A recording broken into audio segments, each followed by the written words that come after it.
देवरानी जेठानी।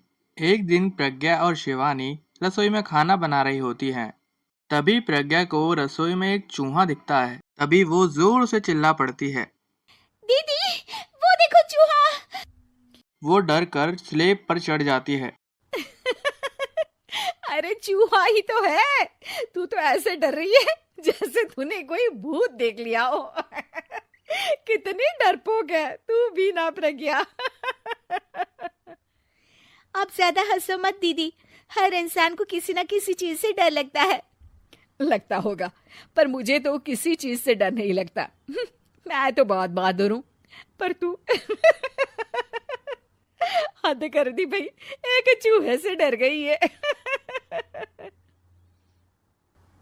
एक दिन प्रज्ञा अपने कमरे से बाहर निकल रही होती है तो शिवानी उसी कमरे के बाहर खड़ी होकर प्रज्ञा को डरा देती है और प्रज्ञा उछल पड़ती है। दीदी, ऐसे भी कोई मजाक करता है क्या? अरे जरा अपनी शक्ल तो देख। एकदम बैंगन की तरह नीली पड़ गई है। अरे मेरी देवरानी इतनी बड़ी डरपोक है, मुझे तो पता ही नहीं था। आप ऐसे चौंकाओगे तो कोई भी डरेगा ना। अरे ना, कोई बहाना अब काम नहीं आएगा। आज से ना तुम्हारा नाम है डरपोक प्रज्ञा। शिवानी प्रज्ञा का मजाक उड़ाकर चली जाती है और प्रज्ञा शिवानी की इस आदत से परेशान हो चुकी थी। जब देखो मेरा मजाक उड़ाती रहती है। इनकी शिकायत तो मम्मी जी से करनी ही पड़ेगी मुझे। प्रज्ञा अपनी सास के पास जाती है और उसे सारी बात बताती है कि कैसे उसकी जेठानी उसके डर का मजाक उड़ाती है। ओहो, तो बड़ी बहू को बड़ा घमंड है अपनी बहादुरी पर। कोई नहीं, अभी उसका घमंड तोड़ देते हैं। मेरे पास एक तरकीब है छोटी बहू, एक काम कर तू। प्रज्ञा की सास उसे अपने जेठानी को डराने का प्लान बताती है। ये तो बहुत अच्छा आइडिया है मम्मी जी। क्या बात है। आइडिया सुनकर लग रहा है कि आप अपने बचपन में काफी शरारती रही होंगी मम्मी जी। अब आएगा मजा मेरी बहादुर जेठानी जी को। प्रज्ञा अपने जेठानी को डराने का एक प्लान बनाती है।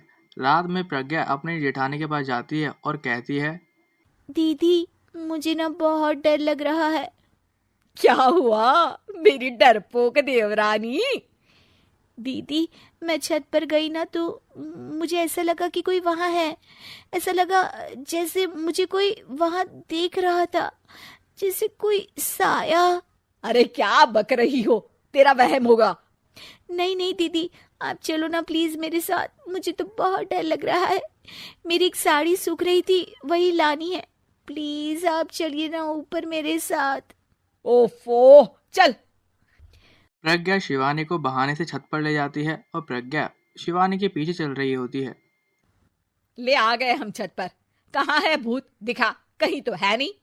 तभी प्रज्ञा सीढ़ियों के पास जाकर छुप जाती है और शिवानी पूरी छत पर अकेली रह जाती है।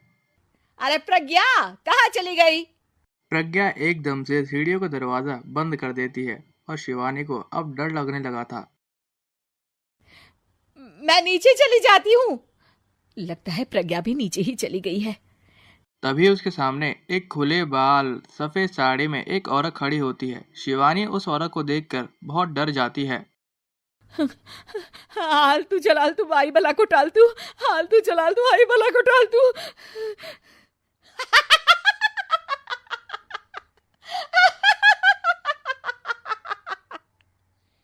चुड़ैल की हंसी सुनकर शिवानी पूरी तरह डर जाती है।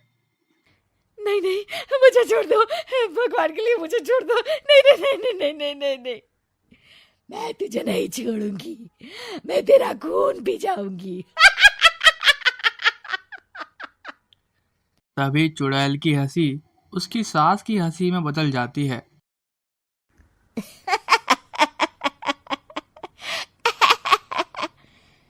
मम्मी जी, ये तो मम्मी जी की आवाज है। शिवानी आंख खोलती है तो सामने उसकी सास चुड़ैल का मेकअप करके खड़ी होती है और प्रज्ञा और उसकी सास जोर जोर से हंस रहे होते हैं।